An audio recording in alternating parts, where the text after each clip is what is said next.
Starting your day off with a take on Vegas you won't get anywhere else. Hi, I'm Holly Madison, and I listen to Brian Shapiro. Hi, this is William Shatner, and I listen to Brian Shapiro. Hey, this is Larry the Cable Guy, and I listen to Brian Shapiro. Why? Because I'm a good American. So is he. And if you don't listen to him, you need to pack up and leave this country. This is the Vegas Take with Sharp and Shapiro. Come on, guys!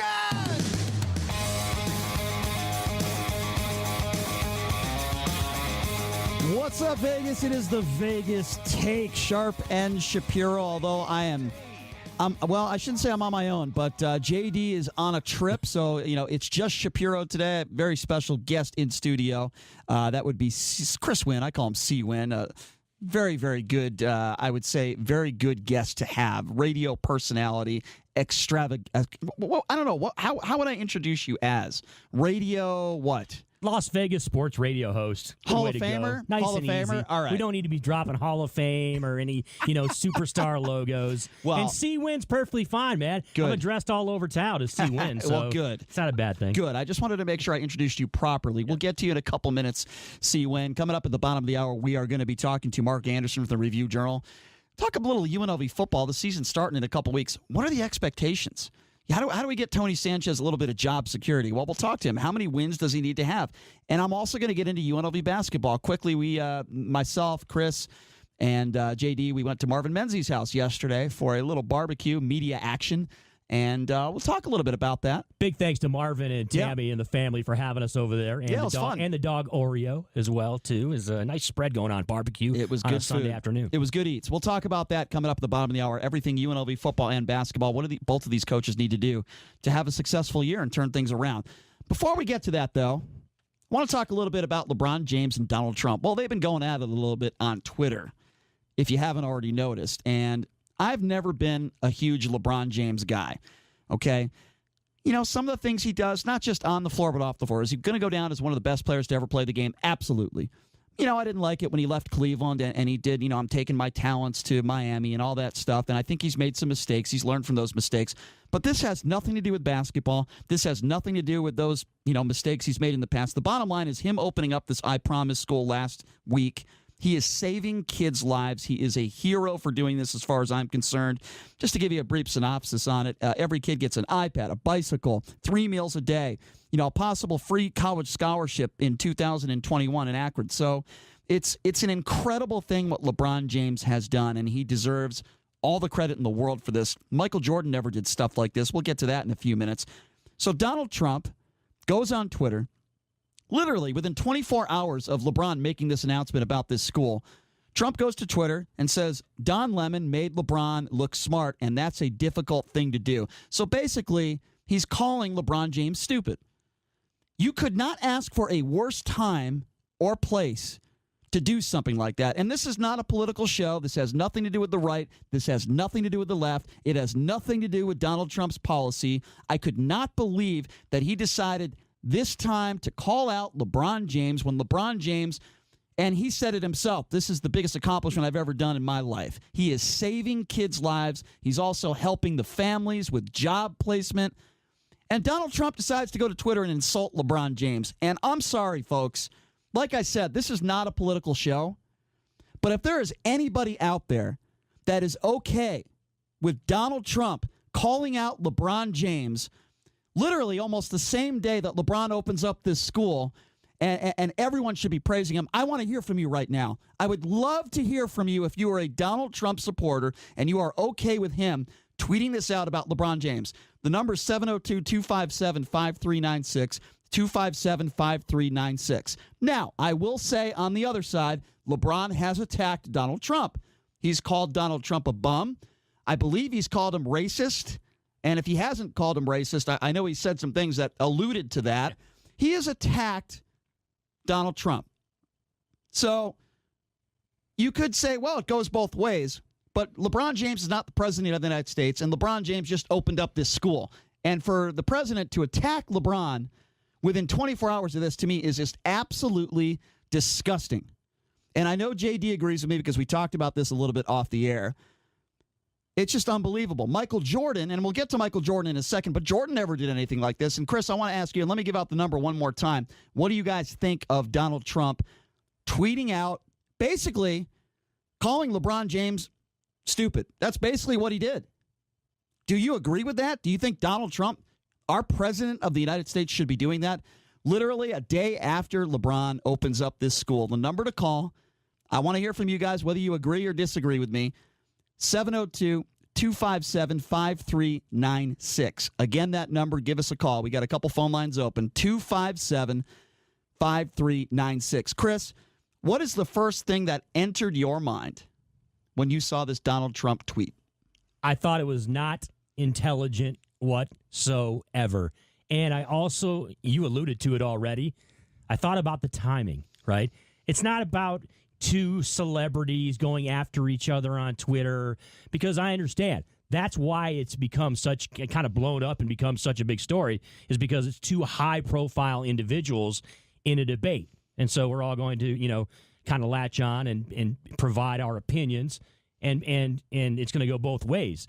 And you kind of telegraphed what some of the callers who, if they do call up, that are Trump supporters, that's the angle they're going to take. They're going to take it as if, hey, they're both going at each other. They're two grown men, and Donald Trump has every right to go after LeBron James because he's gone after him in the past. And I would contend that, to me, the essence of the whole case here is the timing situation. Okay? Yes. The President of the United States, the Commander-in-Chief, Donald Trump, he has every right to criticize LeBron James if he's being criticized, right? I mean, it's every right.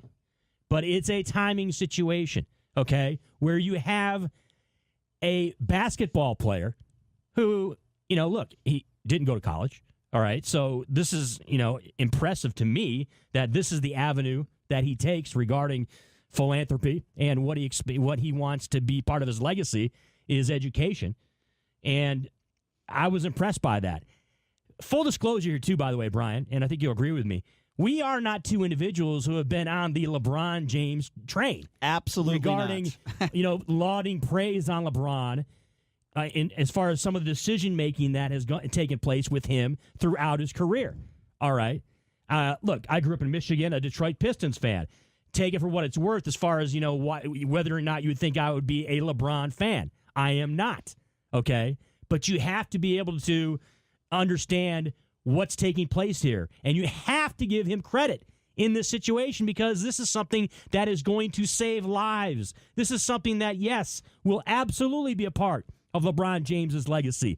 And it's not about whether or not he's intelligent, whether or not he's a basketball player, how much money he has. He's doing this out of the goodness of his heart, and because this is something, the intentions are good. And regardless, and I agree, and regardless of what LeBron James' IQ is, I really don't care. The bottom line is he did such a wonderful thing. I don't care how smart or what his IQ is. It makes no sense to me, because the bottom line is he opened up this school. He's helping out so many people, saving lives. I mean, why would you even bring something like that up? I just don't get it. And, Brian, what triggered President Trump's reaction was an interview, of course, that was done with Don Lemon on CNN. And, of course, everybody's aware of CNN and the approach, I guess is a good way to put it, that Don Lemon and a lot of people at CNN take regarding President Trump. And it was, but the interview, the entire theme and the feel of the interview was positive. It was about LeBron James doing this for his community, right, for his hometown, and it was something that that he should be lauded for. And you can't even fathom anybody. It doesn't even matter if it's the president of the United States, or if it's a senator, or if it's somebody in Ohio that's of high prominence, or some other athlete. It's inconceivable to think anybody would be able to criticize him in this type of situation. Yet our president found a way to do that. And that's why it stirred up so much fervor and so much debate, and why people are, to be quite honest with you, are giving Donald Trump a lot of heat for it. Trump was 100% wrong. If you are a logical human being, I don't care if you're on the right or the left. Mm-hmm. I don't care if you're the biggest Republican on the planet. If you can't honestly say that Donald Trump did not make a mistake by putting out this tweet within 24 hours after LeBron opening up this school, then you are either biased or on drugs. One or the other, or both. Okay, that's just the bottom line. Okay, and hey, I would love to hear from some of you guys out there. If you disagree with me, maybe there's a lot of people that agree. 257-5396, 702-257-5396. You know, LeBron's not the first basketball player to come out and speak about Donald Trump and say some negative things. I mean, Steph Curry's done the same thing, and there's been others as well. Steve Kerr, I mean, it's getting up, and Popovich are two coaches, and I don't remember this environment, this political environment, ever being like this, where it evolved into sports. And it seems like it's almost an everyday occurrence now, not just about Donald Trump, but an example, Steve Kerr a few days ago tweets out about the NRA. Apparently the NRA, they're saying they might file bankruptcy. So Steve Kerr puts out a tweet. It was kind of funny, actually. And he says, to the NRA, nobody send them money. Just give them thoughts and prayers. I thought that was kind of a cheap shot to the NRA, but I guess some people might say they deserve that. I don't know. But in this day and age now, politics, look, I don't have a problem with these athletes, these coaches speaking out on social media about their political beliefs. I really don't. I think you have the right to do that. I just don't like it in the setting, say, on a basketball court or a few minutes before a game or a few minutes after a game. I guess if they're asked the question, they should be allowed to answer it. But I guess what I'm trying to say is I'm not crazy about mixing sports and politics. I don't like it. Sports should be sports, and then if these guys want to use a platform to talk politics, I don't have a problem with that. I just don't like it in that setting, I guess. Now, they have the right to do it. I just really don't care for it. I think Steve Kerr is a guy that probably smokes a lot of weed. Okay, he's had some chronic back problems. He's this cool, level-headed guy, good coach. I don't have a problem with him attacking Donald Trump per se, but do you have to do it after a practice or before a practice? Just do it on social media. I mean, that's just my personal opinion on this whole thing. You know what it is, Brian, is that it is unprecedented, the amount of animosity that today's athletes in America have towards the President of the United States. I mean, you think about it. Of the presidents in my lifetime, and I go back to, dating myself, back to the 70s, late 70s with Jimmy Carter. You're dating yourself. When I remember the presidents, Yep. I just don't remember an atmosphere like this where there's been so much fervor regarding athletes towards the. And a perfect example is this, Brian, and I want to get your thoughts on this. How many times have we been discussing whether or not teams that win championships go to the White House? As much as we have since President Trump has been in office. I have it's been unbelievable. The NBA teams haven't gone. I have an interesting opinion on that, okay? It's a good point you brought up. Mm-hmm. Let's just say, hypothetically, I can't stand our president. Hypothetically, let's just assume that. I would still go, and here's why I would go. Because, you shake the president's hand. You don't have to have a bunch of chit-chat with him, but I think it's a cool experience. Even if you don't support the politician or the commander-in-chief, just to go to the White House with your teammates, maybe bring your family, bring them into the White House. I think it's a cool experience. I think it kind of sets a bad example. At the same time, I think there are times where our president has certainly set a bad example. Don't get me wrong. But do they have the right to do that? Absolutely. But I don't like this precedent. So because we disagree with a politician as a team, we shouldn't go to the White House and be honored. I don't agree with that premise. Now, another thing about LeBron James that he said during this whole situation, he was asked by Don Lemon, would you ever sit across from Donald Trump? And he said, absolutely not. I get it. He's not a fan of Donald Trump. But I think when you say something like that, for example, what if Donald Trump gave him a phone call? Said, look, we haven't seen eye to eye on a lot of. I'm not saying he would do this. His ego probably wouldn't allow him to do it. But let's just say he called up LeBron and just said, you know what? We're both not perfect. I've made my mistakes. Can we meet and can we talk? I think that would be something, that would be an opportunity for LeBron, and I think that would be a good thing for this country. So I don't like it when LeBron just says, no, flat out, I will never sit across from this guy. I'll sit across from Barack Obama, but I won't sit across from Donald Trump. I don't think that makes this situation better, and I'm not saying Donald Trump would reach out and do that. That's not his MO. But I didn't like it when I heard LeBron. I'll tell you something else I don't like. It's Michael Jordan. Okay, off the basketball court, not a lot of people respect him. I'm one of those people. Don't respect anything he does off the basketball court. Kareem Abdul-Jabbar said it best about Michael Jordan when he said he cares more about his Nike brand than he does about humanitarian issues. I am not a Michael Jordan guy, just as I am not. Although Tiger Woods has done some things for charity. He does his Tiger Jam here every year. Not a big Tiger guy either. Michael Jordan's worse as far as I'm concerned. I'm sick of the way he treats people. Not just tipping. I'm talking about in general. I'm sick of the way he treats people. Doesn't do a lot for charity. Never did anything anywhere near close to what LeBron just did opening up this school. This is the only thing Michael Jordan said about this whole issue. And by the way, Donald Trump brought Jordan into it, saying he likes Jordan. This is the only thing Jordan said through a representative, because he just can't say it himself. He said, I support LeBron James and what he's doing in his community. And by the way, it's not just what he's doing in his community. It's our community, okay? It's the country, what he's doing. And that's the only thing that Michael Jordan, who I think is a real scumbag off the court, I really do. I've seen it with my own eyes. I have so many stories you wouldn't believe, or maybe you would. That's the only thing Michael Jordan says. And that's, it's just, to me, that's all you got to say, Mike, about this whole issue. That's all. It just leaves a bad taste in your mouth, man. This is supposed to be the best basketball player of all time, one of the most recognizable figures in the world. LeBron has already surpassed him as far as that goes, as far as charity work and helping others. You know what the thought process is, though, Brian, regarding MJ and this type of deal. It's that he's towing the line. And he's done that his entire career, whether he was playing in his playing days and post-playing days, because he has a brand, and he's trying to protect that brand. And he's thinking about, yeah, you know what? People that are Republicans, they buy my shoes as well, right? People from different political backgrounds, whether they're independents, whether they're Democrats, Republicans, doesn't matter. So I see kind of what he's doing there. Yeah. It's another thing whether or not I agree with it or not. Mm-hmm. You are very clear as to what your thoughts are regarding Michael Jordan as a person, not as a basketball player, and it's a totally different discussion. Know what? And in this town, in Las Vegas, Brian, there's a lot of people that agree with you because, hey, this is a hospitality town. So you can talk about the tip and stuff and all that. People here have strong opinions regarding athletes and high-profile celebrities when they come here. Absolutely. On that note, whether it's with gratuities and things like that. So your point is well taken. But that statement made by Michael Jordan regarding LeBron James, it's pathetic. Pathetic. But it also gives you an indication of where he stands regarding that debate of who's right, LeBron or Donald Trump, and it's not our president of the United States. Michael Jordan has been absolutely pathetic when it comes to taking a stand on not necessarily political issues, well, he's but never been that guy. Humanitarian issues. Never been that guy. That's never been his thing. Yeah, well, you know what?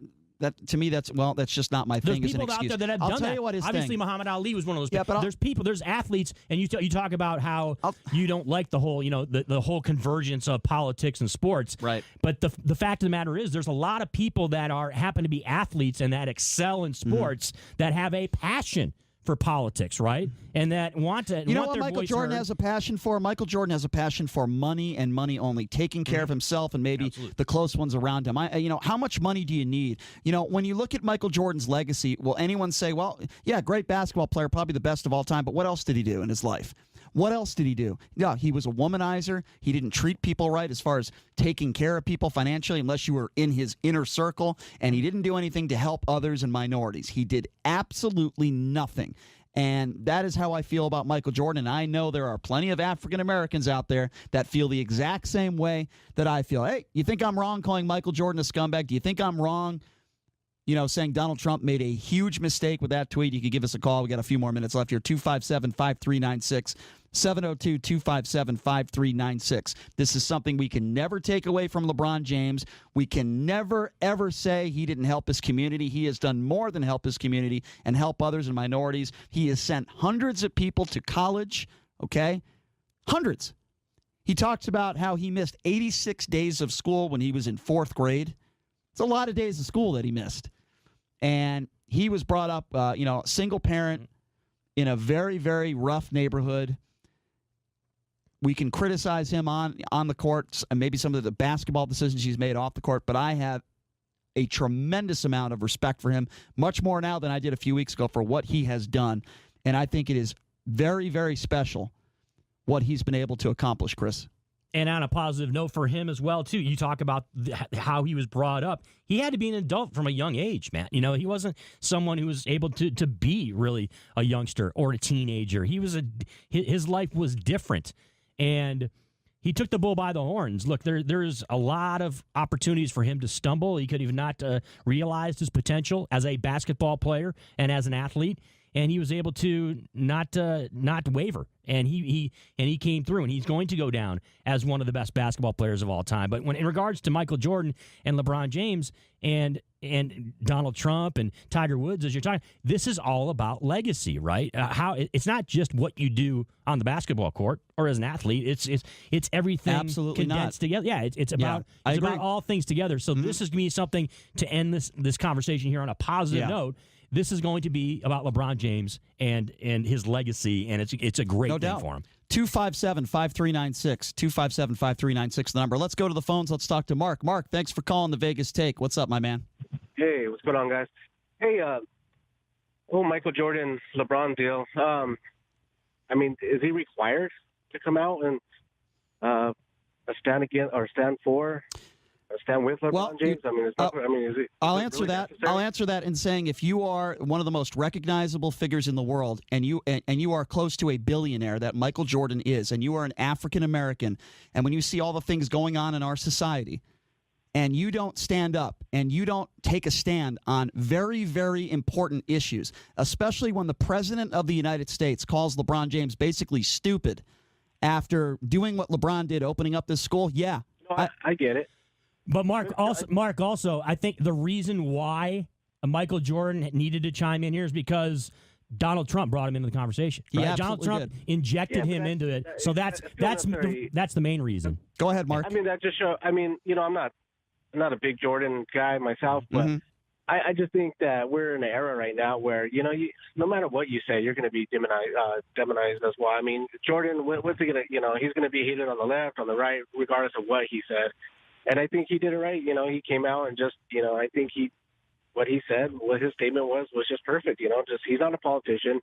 Just because you're a celebrity or you're this big high profile athlete, it doesn't mean that you have to voice your opinion or you have to be on the center stage every time there's a political issue. I mean, it's just we live in a really sensitive era right now, and I think hey, Jordan just doesn't want to deal with any of that. I mean. Shit, but we all just get tired of it. I mean, I'm just exhausted. I hear you. I hear you, Mark. If I was Jordan, I wouldn't want to. I hear you, buddy. I hear you, buddy. Hey, I appreciate you calling, Mark. Thanks for calling. All right. Well, I don't know if I agree with Mark, but the bottom line is when you're Michael Jordan, I think you need to speak up a little bit more than he has his entire career. I understand what Mark is saying. You don't have to. There's no law that says you have to. But anyway, we're going to take a quick break, and when we come back, we're going to be speaking with Mark Anderson, another Mark.